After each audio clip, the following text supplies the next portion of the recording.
Hello, I'm Simon Whistler. You're watching the Today I Found Our YouTube channel, and in the video today we're looking at whether cow farts really significantly contribute to global warming. There are currently approximately 1.3 to 1.5 billion cows grazing, sleeping, and chewing their cud at any given time on planet Earth. And these 1,300 pound average weight for both a beef and dairy cow, these animals, they eat a lot. Much like humans, when they eat, gas builds up inside of their guts and has to be expelled. Cows fart and burp a lot. The result is a large amount of methane being introduced into the atmosphere. In a 2006 UN Food and Agriculture Organization report, it claims that the livestock sector, most of which are cows, generates more greenhouse gas emissions as measured in CO2 equivalent, 18%, than transport.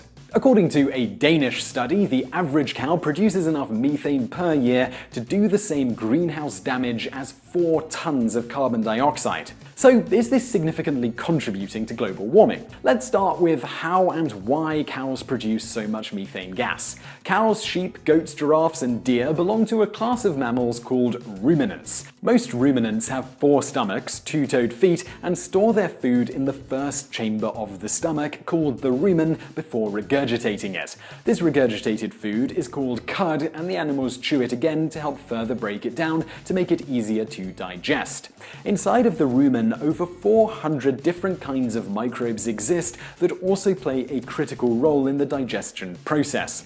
Several of these microbes create methane gas as a byproduct. Due to the sheer number of cows on the planet, along with the large size per cow, our tasty friends produce more methane gas than all other ruminants combined. Why could this potentially be bad?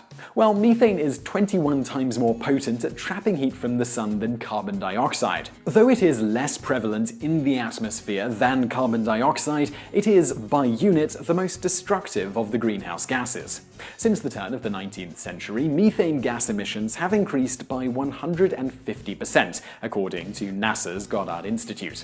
Methane gas, like all other greenhouse gases, which includes water vapor, acts as a blanket around our planet, trapping heat. The right amount, and the planet has an average temperature of a life-supporting 59 degrees Fahrenheit. Too little and the greenhouse effect becomes weak, like on Mars. Too much and the surface of the planet becomes so hot it can melt lead, like on Venus. Livestock is the largest source of methane gas emissions worldwide, contributing over 28% of total emissions. Wetlands, leaks from oil refineries and drills, and landfills also contribute methane gas to the atmosphere. In fact, unlike the ratios on a global scale, in the United States, livestock is only the 3rd largest contributor, behind the mining and transportation of natural gas and rotting landfill waste. It's actually not as much the farting that's the problem. Cows burping and manure contribute more methane gas than flatulence. According to research at New Zealand's largest Crown Research Institute, AG Research, up to 95% of the emissions come from the cow's mouth rather than its behind. It's estimated, through whichever orifice, that each individual cow lets out between 30 and 50 gallons of methane per day. With an estimated 1.3 to 1.5 billion cattle in the world today, this adds up fast. Exactly how significant this is to our global environment isn't something that anyone could easily put a number on, but the EPA, NASA, various global agricultural organizations, and the United Nations all recognize that this is a real problem. In recent years, several different solutions have been proposed. Scientists and experts have experimented with cows' diets to see if it could help cut down on the amount of methane gas. For instance, Welsh scientists studied the effects of putting garlic into cows' feed. According to BBC News, garlic directly attacks the organisms in the gut that produce methane. So far, results have been positive. Researchers have also studied adding plants that are high in tannins to the diet, which are believed to lower methane levels in ruminants. Another branch of study focuses not on lowering the amount of methane gas, but figuring out a way to contain it and repurpose it. Some farms have experimented with having their livestock live in a plastic bubble, which takes the expelled gas and converts it into electricity.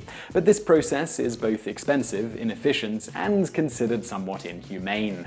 In the end, methane gas emitted by cows and other livestock does have a significant impact on the amount of greenhouse gases in our atmosphere, which are the main culprits behind climate change and global warming. While farts aren't the only way that cows are expelling methane, it is at least accurate to say that cow farts do play a part in our planet's climate growing hotter.